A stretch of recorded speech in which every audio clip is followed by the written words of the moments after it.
لیکن نو انسان وہ کہتا ہے ہمیشہ سے ہے، انسان کی صورت ہمیشہ سے ہے، مادہ بھی ہمیشہ سے تھا جو انسان بننے کی کوشش میں تھا، اور انسان کی صورت ہمیشہ سے اس مادے کو اپنی طرف کھینچ رہی تھی. ہمیشہ سے انسان ہے، ہمیشہ سے انسان رہے گا، ہمیشہ تک رہے گا. اسلامک پرسپیکٹیو کو سامنے رکھیں پھر تو یہ درست نہیں ہوگی نا. نہیں، یہ تو غلط بات ہے نا. ظاہری بات ہے کہ ہم تو یہ نہیں کہتے کہ مادہ قدیم ہے، ہم تو یہ نہیں کہتے.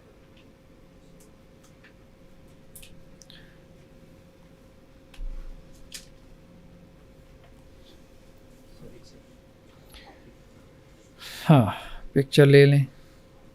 استاد جی اگر رستو آج آ جائے تو اپنی باتوں پہ قائم رہے گا.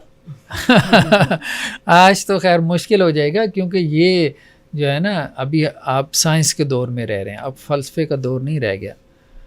آج کسی زمانے میں جو ہے نا فلسفیوں کو لوگ پیغمبروں کا درجہ دیتے تھے، اب وہی درجہ سائنسدانوں کو دینا شروع ہو گیا. سر آج کل کے دور میں جس طرح لوگ سائنسی چیزوں کو اہمیت دیتے ہیں، اس دور میں فلسفے کو اہمیت دیتے ہیں. اس دور میں فلسفے کو دیتے تھے. آج جیسے سائنس کو اہمیت دی جاتی ہے، سائنس کے بارے میں بھی ہم انشاءاللہ پڑھیں گے، اس کی گہرائی میں بھی جائیں گے ہم. ٹھیک ہے، اس کی فکری اور نظریاتی باتیں. فلسفے کی بنسبت سائنس سے چیز کو ثابت کرنا یا چیز کو سمجھنا یہ زیادہ آسان ہے. نہیں، یہ ابھی تک آپ یوں سمجھیں کہ ایک خیال ہے. اس خیال پہ ہم ڈسکس کریں گے انشاءاللہ. سائنس میں تو مادے کے اوپر باقاعدہ اس کو محسوسات کے ساتھ بات ہوتی ہے، لیکن فلسفے میں نہیں، وہ وہی کہہ رہا ہوں نا، جب ہم پڑھیں گے پھر انشاءاللہ گفتگو کریں گے. ٹھیک ہے. حقیقت کیا ہے؟ وہ کہتے ہیں حقیقت 3 چیزوں کا نام ہے. ٹھیک ہے، اب 3 چیزیں ہو گئیں، مادہ، صورت اور حرکت سے مل کر مکمل ہوتی ہے. ٹھیک ہے، درمیان میں حرکت بھی آ گئی، مادہ، صورت پلس حرکت. ٹھیک ہے، مادے کی صورت کی طرف حرکت یا صورت کا مادے کو اپنی طرف حرکت دینا، کہ جن کا الگ الگ کوئی وجود نہیں ہے. غضب ڈھاتا ہے وہ ہے، اب وہ کہتا ہے الگ الگ کوئی وجود نہیں ہے ان کا.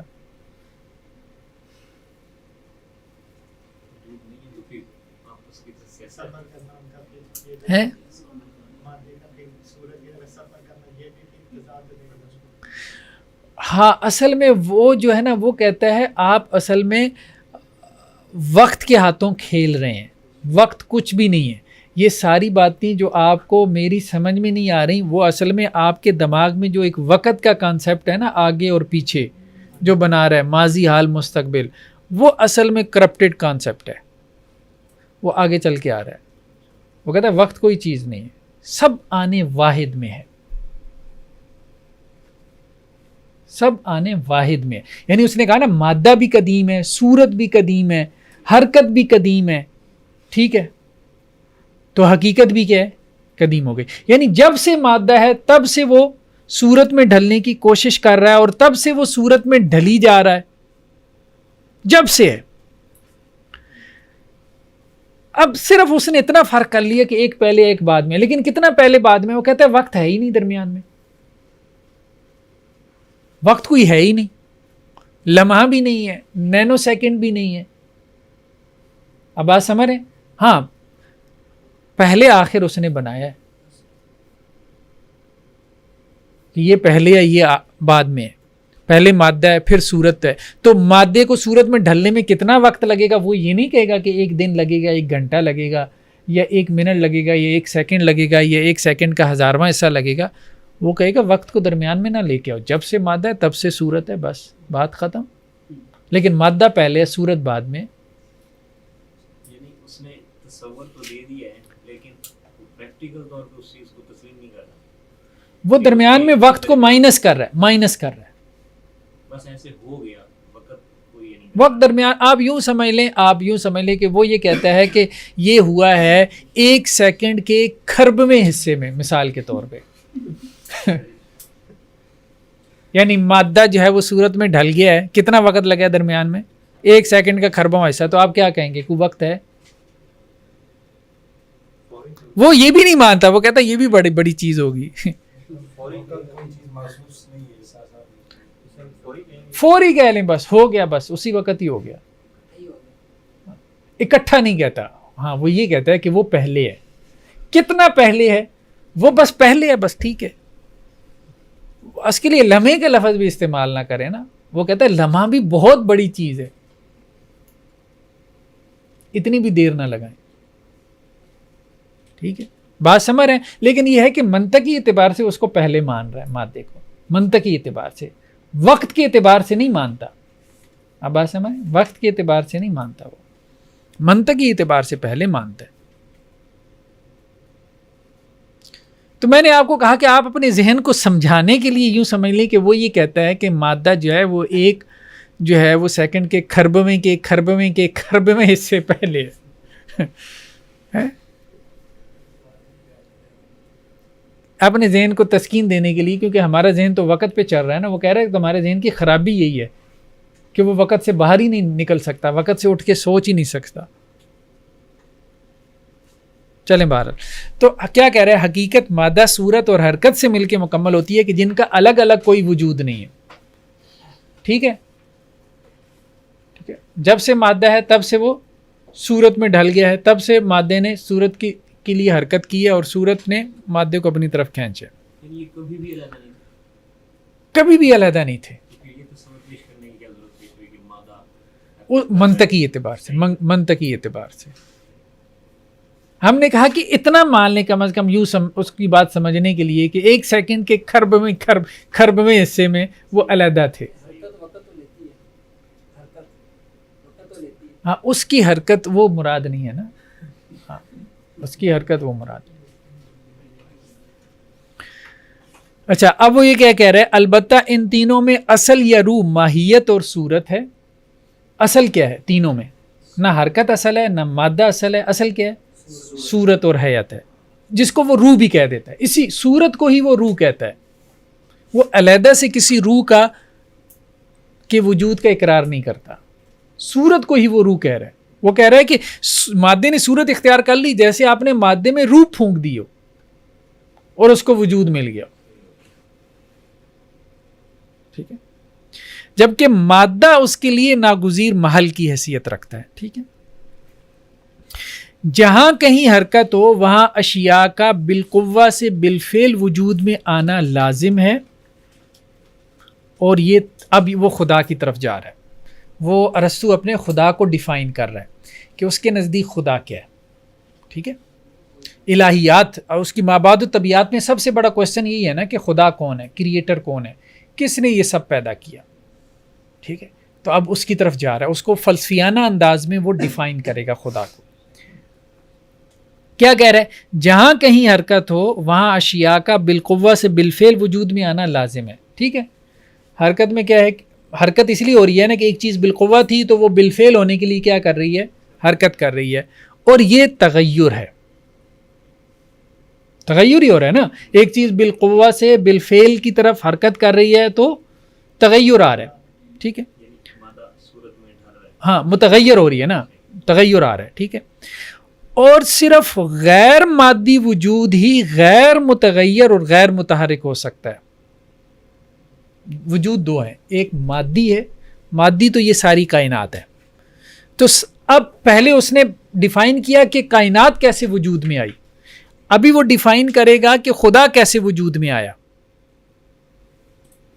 یعنی وجود دو قسم کا ہے نا, ایک کائنات کا اور دوسرا خدا کا. اس میں وہ فرق کر رہا ہے, اس میں وہ کیا کر رہا ہے, فرق کر رہا ہے. اس نے دو وجود بنائے, کائنات کا بھی اور خدا کا بھی. ابھی تک وہ کائنات کی وجود کی بات کر رہا ہے کہ مادہ کیا کرتا ہے, صورت میں ڈلنے کی کوشش کر, اس سے حرکت پیدا ہوتی ہے اور بالقوہ سے بالفعل کی طرف جانا, یہی تغیر ہے. ٹھیک ہے, تو اس نے کہا یہ چونکہ مادی وجود ہے نا, تو مادی وجود میں تغیر ہوتا ہے, اس میں تغیر ہوتا ہے. لیکن غیر مادی وجود جو ہے وہ غیر متغیر ہوگا اور غیر متحرک بھی ہوگا, کیونکہ حرکت بھی کیا ہے, تغیر ہے نا, حرکت بھی تغیر ہے. تو اس نے کہا کہ اب خدا کو وہ غیر مادی وجود کہتا ہے. تو اس لیے وہ کہتا ہے کہ وہ خدا کے کیس میں ایسا نہیں ہے کہ پہلے مادہ ہے اور وہ صورت میں ڈھلا ہے. اس لیے وہ خدا کے کیس میں کہتے ہیں مادہ ہے ہی نہیں, صرف صورت ہے. ہاں, خدا کے کیس میں وہ کہتا ہے کہ وہ صرف صورت ہے, وہاں مادہ نہیں ہے. تو جب صرف صورت ہے تو اب وہاں تغیر بھی نہیں ہے اور حرکت بھی نہیں ہے، کیونکہ حرکت تو ساری پیدا ہوئی ہے مادے کی صورت کی طرف. تو سب سے پہلے صرف صورت ہے، سب سے پہلے صرف صورت ہے. اب ہم آہستہ آہستہ اس کی بحث کو کھول رہے ہیں نا، اور آگے چلتے ہیں. سر یہ نظریہ ٹھیک ہے، یہ جو بیان کیا سر کائنات نہیں سر یہ پیچھے اس طرح نہیں، مادے اور غیر مادے میں اس نے مشترک چیز صورت رکھی ہے کہ صورت مشترک ہے ان دونوں میں. ہاں صورت مشترک ایسا ہی ہے. خدا کو کس سینس میں لکھنا ہے؟ آگے آ رہے ہیں وہ خود کھولے گا. حرکت کی علت اولا غیر متحرک ہے کہ اس میں حرکت نہیں ہے. دیکھیں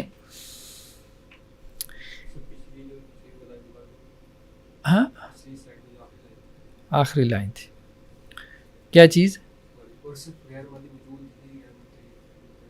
مادی وجود تو متغیر ہوگا نا اور متحرک ہوگا. غیر مادی وجود جو ہے مادہ ہے ہی نہیں، تو حرکت پیدا کس سے ہوتی ہے؟ مادے کی صورت کی طرف. تو غیر مادی وجود کیا ہے؟ جو صرف صورت ہے، اس کو وہ غیر مادی وجود کہہ رہا ہے. مادی وجود کیا ہے؟ جو مادہ پلس صورت ہے. ٹھیک ہے، تو غیر مادی وجود کے بارے میں وہ کہتا ہے کہ وہ غیر متغیر ہے اور غیر متحرک ہے. ٹھیک ہے، اب وہ اگلی بات جو کہہ رہا ہے کہ حرکت کی علت اولا غیر متحرک ہے.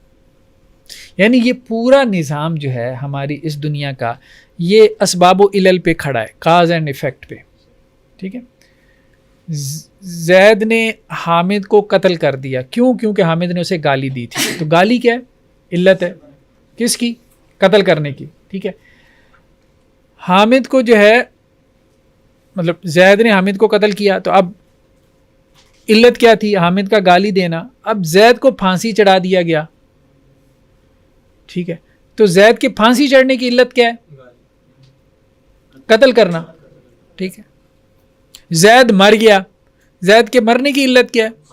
پھانسی چڑھنا. چل سو چل ہے. تو اسباب و علل کے اوپر یہ دنیا کیا ہے؟ کھڑی ہے. ایک چیز علت بنتی ہے، دوسرا اس کا معلول ہے. ایک کاز ہے، اس کے بعد اس کا ایفیکٹ ہے. ایک سبب ہے، دوسرا اس کا کیا ہے؟ سبب ہے. یہ چیز ہے، اس کے پیچھے یہ علت ہے، پھر اس کے پیچھے یہ علت، اس کے پیچھے یہ علت، اس کے پیچھے یہ علت. یعنی اسی طرح سے یہ سلسلہ پیچھے لیتے چلے جائیں. تو سب سے پہلی جو علت ہے اس کو وہ کیا کہہ رہا ہے؟ علت اولا. جی ہاں، پہلی گالی دینا علت اولا ہوگی، مطلب اس مثال کے اندر. ٹھیک ہے، اس سے پھر آگے معاملہ چلا ہے. اب یوں بھی کہہ سکتے ہیں کہ گالی دینا بھی معلول ہے. اس کی علت کیا ہے؟ ہو سکتا ہے زید نے کوئی زیادتی کی ہو. ٹھیک ہے، کوئی وجہ ہوگی تو گالی اس نے دی ہوگی نا. گالی کی بھی کوئی وجہ ہوگی نا، ایسے تو نہیں جاتے جاتے اس نے گالی دے دی. تو کہنے کا مقصد یہ ہے کہ وہ یہ کہتا ہے کہ ہر جو حرکت ہو رہی ہے اس کے پیچھے کوئی علت ہے، پھر اس علت کے پیچھے کوئی علت ہے، پھر اس کے پیچھے کوئی علت ہے. تو پورا ہمارا نظام جو ہے وہ اسباب و علل کے اوپر کھڑا ہے. ٹھیک ہے، آپ یہاں بیٹھے ہوئی ہیں، کوئی پیچھے علت ہے نا، کیوں آئے ہیں یہاں پہ؟ ایسے ہی تو نہیں کہ آپ صبح اٹھے تھے اور اس کلاس روم میں پہنچ گئے. ٹھیک ہے، انسان کھانا کھاتا ہے تو کیا علت ہے پیچھے؟ بھوک لگتی ہے. ٹھیک ہے، بھوک کی علت کیا ہے؟ وہ پھر سائنسز بتائیں گے کہ جی. تو یہ پھر اسی طرح سے وہ کہتا ہے کہ اسباب و علل کا یہ پورا سلسلہ ہے.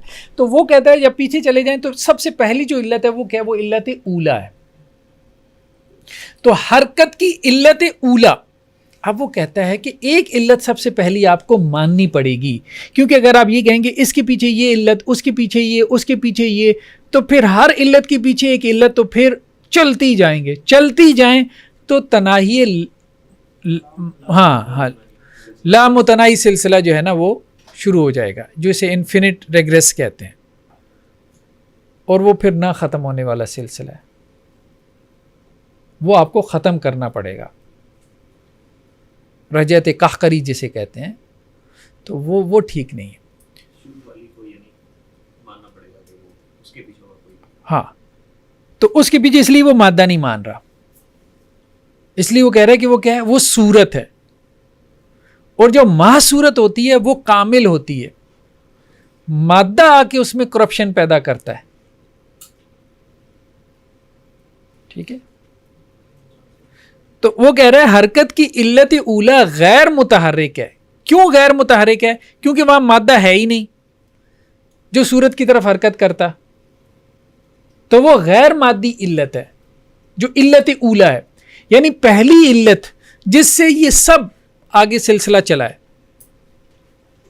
او یار وہ تو آپ نے وہ سنی ہوگی نا وہ کہانی, وہ شیطان کو کسی نے کہا نا کہ تم لڑائی کیوں کرواتے ہو لوگوں میں, ٹھیک ہے, تو اس نے کہا میں تو لڑائی نہیں کرواتا, میں تو صرف شہد لگاتا ہوں. اس نے کہا یہ کیا بات ہوئی؟ اس نے کہا ادھر آؤ, بازار میں اس کو لے گیا, تو وہ ایک دکان پہ کھڑا ہو گیا اس بندے کو لے کے شیطان, اور اس نے کیا کیا کہ وہاں وہ شہد بیچ رہا تھا, تو اس نے تھوڑا سا شہد اس سے لیا, انگلی پہ لگایا اور دیوار پہ لگا دیا. جب وہ شہد دیوار پہ لگایا تو اس کے اوپر تھوڑی دیر بعد مکھی آ کے بیٹھی. ظاہری بات ہے, مکھی کی بیٹھنے کی علت کیا ہے؟ شہد ہے. مکھی کے اوپر جو ہے وہ چھپکلی آئی, چھپکلی کی علت کیا ہے؟ مکھی. چھپکلی کے اوپر جو ہے وہ دکاندار جو ہے وہ اس کی بلی جو ہے وہ دوڑی چھپکلی کے پیچھے. ٹھیک ہے, تو بلی کے دوڑنے کی علت کیا ہے؟ چھپکلی. سامنے راہگیر گزرا تھا, اس کا کتا تھا, اس نے جب بلی کی حرکت دیکھی تو وہ کتا بھی حرکت میں آ گیا. ٹھیک ہے, اور اس نے بلی کے اوپر جھپٹا مارا, تو کتے کی حرکت کی علت کیا تھی؟ بلی. اب کتے نے جب جھپٹا مارا بلی کے اوپر تو دکاندار کو غصہ آ گیا کہ میری بلی کے اوپر کتا جھپٹ پڑا ہے, تو اس نے اٹھا کے جو ہے وہ اپنا جوتا کتے کو مارا. ٹھیک ہے, تو اب اس کی علت کیا ہو گئی؟ کتے کی حرکت. ٹھیک ہے, جوتے کی. تو جب راگیر نے دیکھا کہ اس نے میرے کتے کو مارا ہے, تو اس نے ڈنڈا اٹھا کے دکاندار کے سر پہ دے مارا. ٹھیک ہے, تو اب ارسطو اس طرح سے کہتا ہے کہ یہ دیکھو ہر چیز کے پیچھے ایک علت ہے. وہ جیسے شیطان بھی کہہ رہا ہے میں نے تو کیا کیا, میں نے تو شہد لگایا, باقی کام تو خود ہو گیا. ٹھیک, چلیں جی آج اتنا ہی کافی ہے. آپ لوگوں کی پھر کلاس ہے 8:30 بجے, تو انشاءاللہ نیکسٹ پھر اسی کو ہم جاری رکھتے ہیں ارسطو کو. ٹھیک ہے, نیکسٹ لیکچر میں کوشش کریں گے ہم یہ وائنڈ اپ ہو جائے. ٹھیک ہے, آج کافی کلیئر ہو گیا نا؟ نہیں, اگلے لیکچر میں انشاءاللہ اور بھی سمجھ میں آئے گا. جزاکم اللہ. السلام علیکم ورحمۃ اللہ وبرکاتہ. زندگی شعور سے. الحکمہ انٹرنیشنل.